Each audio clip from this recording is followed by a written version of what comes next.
least that to us, I think. Sit down. Oh, combination. 5 in a row. Left and right too fast. Looks like he's sort of fading in his chin. With the action, Molly winding up. 1, 2. He's on the floor, Joe Frazier from Henry Cooper that took him over in 1963. But he just... They thought Muhammad Ali was all talk. Fast mouth, fancy footwork, poetry without consequence. Ron Lyall didn't. He came from concrete and cages, from a world where respect was taken, not given.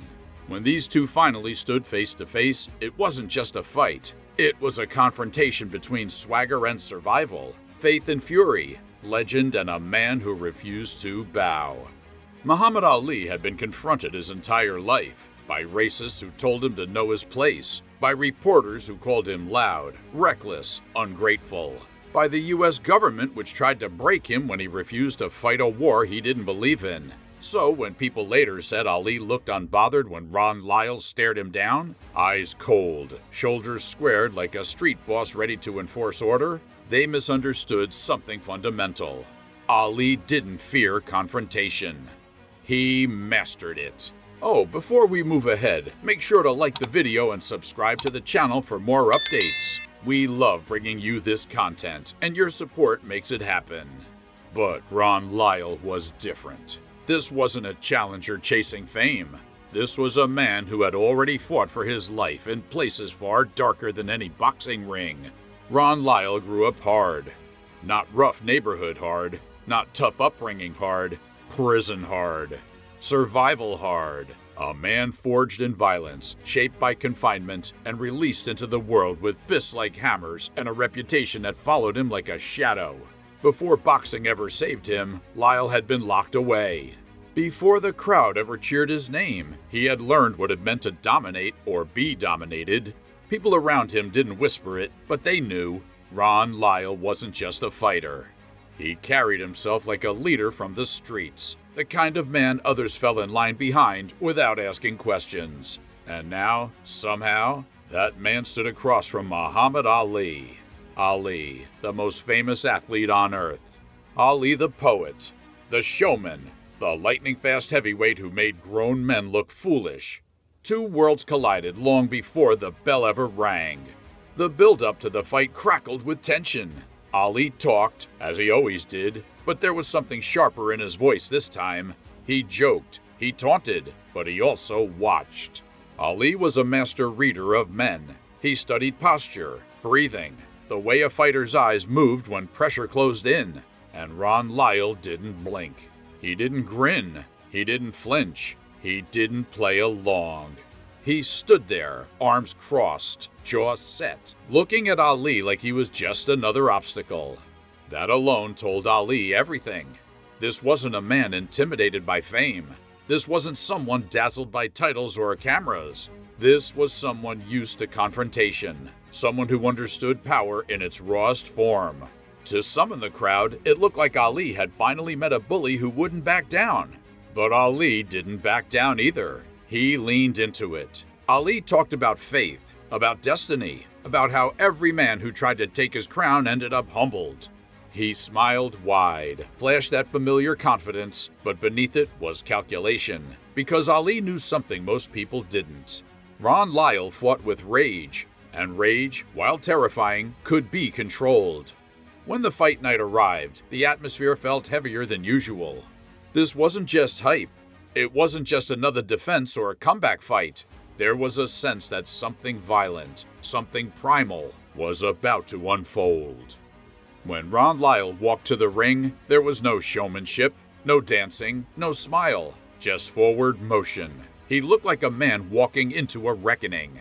Ali followed, lighter on his feet, but even he seemed quieter, focused, serious. The bell rang, and immediately the difference in styles was obvious. Ali circled, jabbed, tested.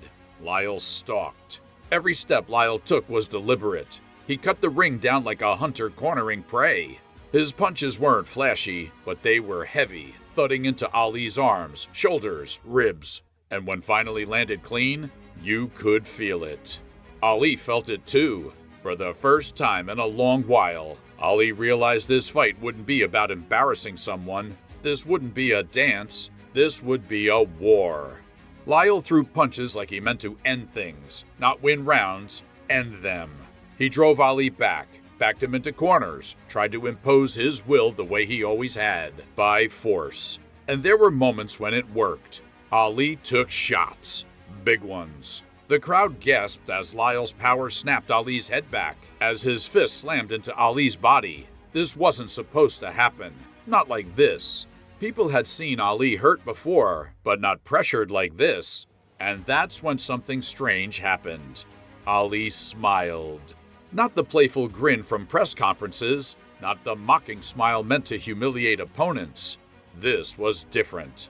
This was the smile of a man who had found the rhythm of danger. Ali began talking again, not to the crowd, to Ron Lyall. "You hit hard," Ali said between breaths, "but that's all you got." It wasn't trash talk, it was a probe. Lyall swung harder, and that was the trap. Ali had faced punchers his entire career, men who believed strength alone could bend the world, men who thought fear could win fights. But Ali knew fear only worked if he accepted it. Instead, he absorbed, he rolled, he leaned, he let Lyall spend energy, let him empty the tank of anger he had carried his whole life. Round after round, Lyall came forward like a man trying to break down a door. Ali let him knock. By the middle rounds, the fight had turned brutal. Both men were hurt. Both men were tired. This was no longer about technique. It was about will. There was a moment deep into the fight when Lyall landed a massive right hand that sent Ali crashing to the canvas. The arena exploded. This was it. The legend had finally been caught. Ali hit the floor, hard. For a split second, the world froze. Then Ali rolled over and looked up, and he laughed. Not because he wasn't hurt, he was, but because he understood something in that moment. Ron Lyall had played his last card. Ali got up, shook his head, and went back to work. Now it was Ali pressing forward. His jabs snapped. His combinations flowed. He talked non-stop. Not to entertain, but to dominate mentally. Every word chipped away at Lyall's confidence. "You tired now? Your arms heavy? I told you." And Lyall was tired. The anger that fueled him had burned too hot, too fast. His punches slowed. His feet dragged. The same ferocity that once made him dangerous now betrayed him. Ali, battered but brilliant, saw the opening. He stepped inside, fired combinations, left, right, left. His hands blurred, not as fast as his prime, but precise enough to overwhelm. Lyall tried to respond, but his body didn't obey. In the later rounds, Ali knocked Lyall down. Once, twice. Each time Lyall rose, not because he thought he could win, but because quitting wasn't part of his vocabulary. Men like Lyall didn't quit. They endured. But endurance isn't enough against a master. When the final bell rang, both men were exhausted, bloodied, spent. Ali had won, not easily, not cleanly, but decisively. The confrontation was over. After the fight, something unexpected happened. There was no trash talk, no humiliation. Ali walked over to Lyall and embraced him, not as a defeated opponent, but as a fellow survivor. Because Ali recognized something in Ron Lyall, a man shaped by conflict, a man who had lived under pressure, a man who had confronted the world head-on and refused to disappear. Ali had faced gang leaders, governments, racists, champions, and critics his entire life. Ron Lyall was just another confrontation, but one he respected. In the end, this wasn't a story about a gang leader being humbled by a legend. It was a story about two men forged by different battles meeting in the same ring. One fought the world with words, faith, and brilliance. The other fought it with fists and fury. And only one had learned how to turn confrontation into control. That was Muhammad Ali.